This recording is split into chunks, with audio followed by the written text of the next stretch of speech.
शिवसेना सांसद संजय राउत जमानत पर बाहर आ गए हैं, लेकिन जब से वो बाहर आए हैं तभी से उनके तेवर बदले बदले से नजर आ रहे हैं। अक्सर संजय राउत को बीजेपी और शिंदे ग्रुप के खिलाफ तीखी बयानबाजी करते हुए देखा गया है, लेकिन अब संजय राउत का रुख काफी नरम पड़ गया है। हाल ही में उन्होंने महाराष्ट्र के उप मुख्यमंत्री देवेंद्र फडणवीस की तारीफ की, साथ ही प्रधानमंत्री नरेंद्र मोदी और केंद्रीय गृह मंत्री अमित शाह से मिलने की भी बात कही।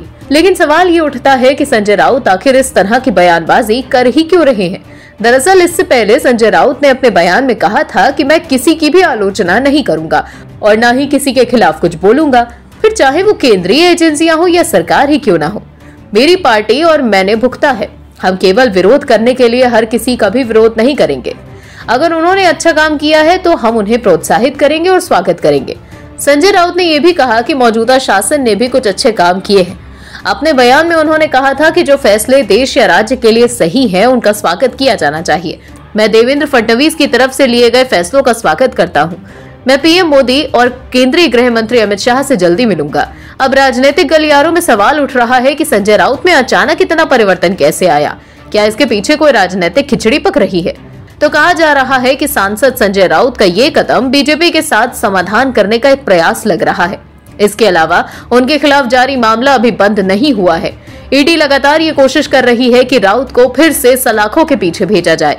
ऐसे में राउत अपने नए अंदाज के जरिए केंद्रीय एजेंसियों को दूर रखना और बीजेपी के साथ किसी तनाव से बचना चाहते हैं।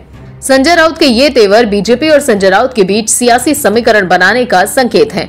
आपको बता दें कि पात्रा चौल परियोजना में घोटाले के चलते राउत को 1 अगस्त को गिरफ्तार किया गया था। हालांकि मामले में जमानत दी गई है। गिरफ्तारी से पहले ईडी ने जुलाई में उनके आवास पर छापेमारी भी की थी। ऐसे में वो दोबारा ईडी की रडार पर आ चुके हैं, इसलिए उनके गले पर गिरफ्तारी की तलवार लटक रही है। यही वजह हो सकती है कि संजय राउत के तेवर में तब्दीली हुई हो। ऐसे में सवाल है कि क्या वो बीजेपी से नजदीकियां बढ़ाकर फिर से जेल जाने से बचने की कोशिश कर रहे हैं। बिहार, एक राज्य जिसके बारे में जितनी बात की जाए उतनी कम है, फिर वहाँ की संस्कृति हो या फिर वहाँ की राजनीति।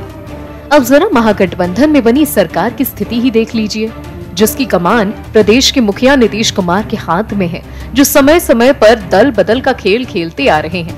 हालांकि एक बार सवाल उठने लगा है कि नीतीश के मन में आखिर चल क्या रहा है, क्योंकि नीतीश कुमार लगातार ऐसे बयान दे रहे हैं जो आरजेडी और तेजस्वी यादव के लिए झटका है। महागठबंधन में रहते हुए ही नीतीश कुमार लालू यादव और राबड़ी देवी पर निशाना साधने से नहीं चूक रहे। नीतीश कुमार भले ही आरजेडी के साथ महागठबंधन की सरकार चला रहे हैं, लेकिन आरजेडी को नीचा दिखाने का कोई मौका हाथ से जाने नहीं देते।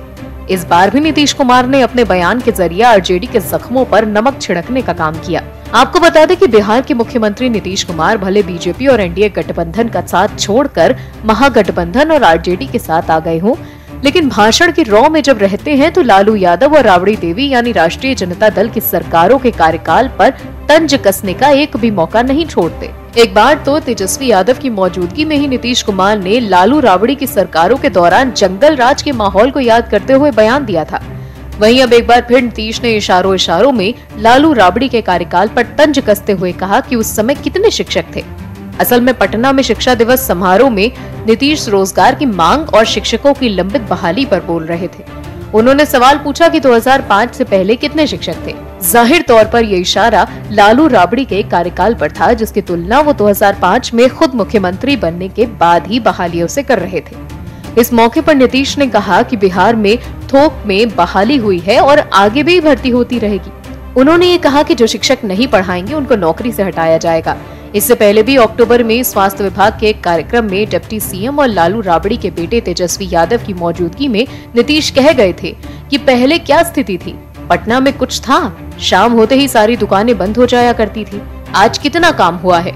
साफ तौर पर नीतीश कुमार का इशारा लालू राबड़ी की सरकार के समय कानून व्यवस्था को लेकर था, जिसे बीजेपी और विपक्ष में रहते हुए जेडीयू के नेता भी जंगल राज कहा करते थे।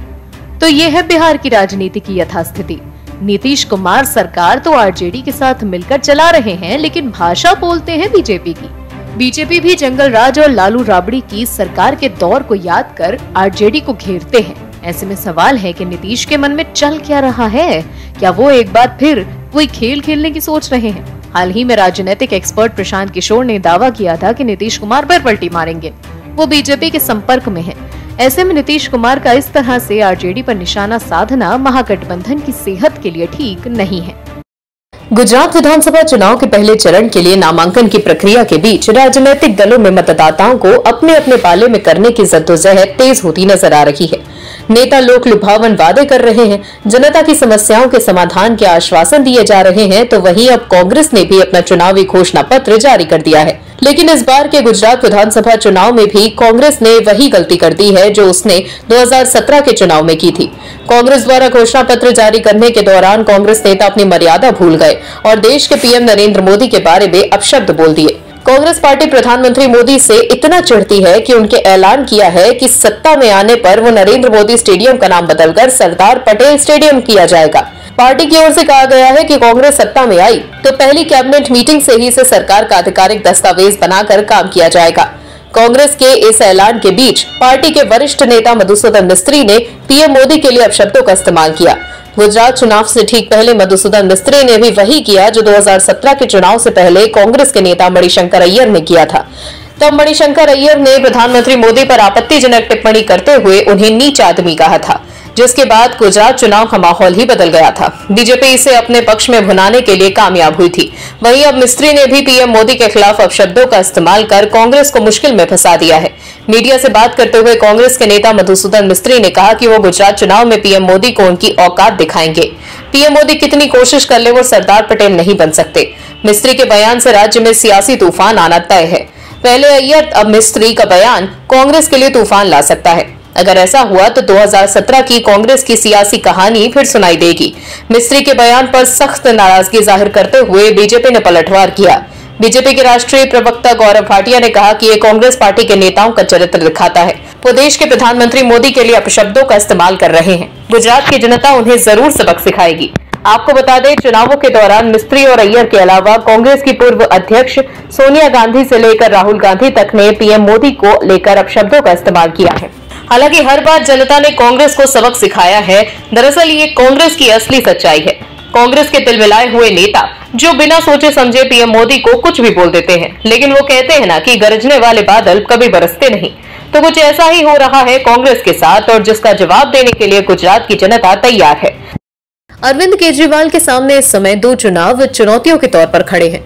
केजरीवाल दो नाव पर पैर रखकर अपनी नैया पार लगाने के ख्याली पुलाव बना रहे हैं, पर दोनों ही राज्य में जिस तरह का माहौल है, ऐसा लग रहा है उनका ये पुलाव जल जाएगा। दरअसल दिसंबर में देश के दो बड़े राज्यों में चुनाव है। हालांकि एक राज्य केंद्र शासित प्रदेश है, यानी दिल्ली और गुजरात। दिल्ली में नगर निगम चुनाव होने हैं और गुजरात में विधानसभा चुनाव होने हैं। पर ऐसा लग रहा है कि अगर केजरीवाल गुजरात पर ध्यान देंगे तो कि दिल्ली का नगर निगम चुनाव उनके हाथ से निकल जाएगा, क्योंकि 6 महीनों में ही उनके वादों और दावों की हवा निकल गई है।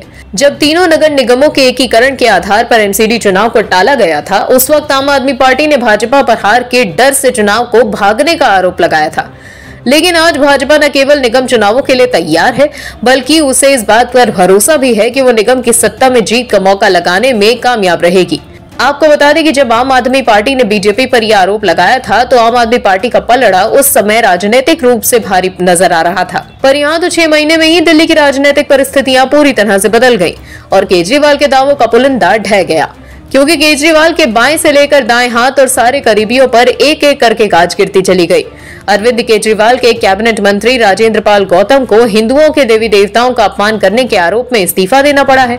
दूसरे कैबिनेट मंत्री सत्येंद्र जैन लगभग 6 महीने से जेल में है। केजरीवाल के दाहिने हाथ मनीष सिसोदिया पर शराब घोटाले में गंभीर लापरवाही करने के आरोप हैं और कभी भी उनकी गिरफ्तारी हो सकती है। इसी तरह कई अन्य आम आदमी पार्टी नेताओं पर गंभीर मामले सामने आए हैं। इससे अरविंद केजरीवाल और आम आदमी पार्टी की छवि पर गहरा असर पड़ा है। उन्हें निगम चुनावों में इसका नुकसान उठाना पड़ सकता है। वहीं दूसरी तरफ गुजरात में चुनाव से पहले ही केजरीवाल की फ्री पॉलिसी को पीएम नरेंद्र मोदी ने फ्री के रेवड़ियों का नाम दे दिया था, यानी गुजरात का खेल भी लगभग बिगड़ा हुआ ही नजर आया है। तो ये कहना गलत नहीं होगा कि केजरीवाल ना तो दिल्ली के रहे और ना ही गुजरात के। दो नाव पर पैर रखना उनको भारी पड़ गया, क्योंकि नैया लगभग डूब गई। Bureau report, OMH news. और भी वीडियोस देखने के लिए चैनल को सब्सक्राइब करें और बेल आइकन को दबाएं।